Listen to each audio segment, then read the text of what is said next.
நம்ம super singer junior season 11 பொறுத்த வரைக்கும் இதுல பாக்குறதுக்கு ரொம்பவே அமைதியான குழந்தையா இருந்து ஆனா பாடுறதுன்னு வரும்போது வேற லெவல்ல பாடி அசத்தி அதுவும் இதனுடைய ஆரம்பத்துல இருந்து இப்போ வரைக்கும் எல்லா மெலடி பாடல்களுமே சூப்பரா பாடி மக்களை பெரிய அளவுல கவர்ந்து குட்டி எஸ்பிபியா இருக்கவர் தான் நம்ம எல்லாருக்கும் ஃபேவரட்டான ஆரியன். அவர் நடிகர் லிவிங்ஸ்டன் மற்றும் சிறகடிக்க ஆசை சுந்தரராஜன் அவர்கள் சிறப்பு விருந்தினராக வந்து கலந்துகிட்ட செலிபிரேட்டிங் கே பாக்கியராஜ் ரவுண்ட்ல டைரக்டர் பாக்கியராஜனுடைய அந்த 7 நாட்கள் படத்துல எம்எஸ்சியோட இசையில ஜெயச்சந்திரன் மற்றும் ஜானகி அம்மா பாடின கவிதை அரங்கேறும் நேரம்ன்ற மெகாயிட்டான மெலடி பாடல் எடுத்து தன்னுடைய மழலை காந்த குரல்னால ரொம்பவே அற்புதம் அப்படியே ஒரிஜினல் பாடல் மாதிரியே செம்ம சூப்பரா பாடி அழுத்தி ஒட்டுமொத்த அரங்கத்தையும் ஆச்சரியத்துல ஆழ்த்தி இருந்தாரு.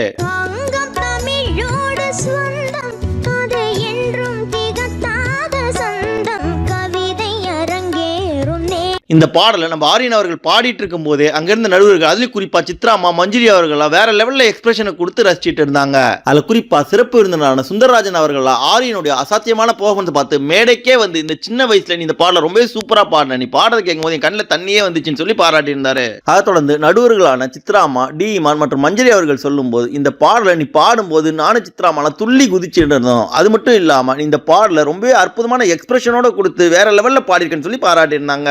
தொடர்ந்து அவருக்கு பெஸ்ட் பெர்ஃபார்மன்ஸ்க்கான கோல்ட் காயினும் கோல்டன் ஷவரும் வழங்கப்பட்டது. அதை தொடர்ந்து நம்ம சூப்பர் சிங்கர் ஜூனியர்ஸ் 11ல பாடுற திறமையான குட்டீஸ்ல உங்களுக்கு யாரை ரொம்பவும் பிடிக்கும்ன்றத மறக்காம கமெண்ட் செக்ஷன்ல தெரிவிங்க.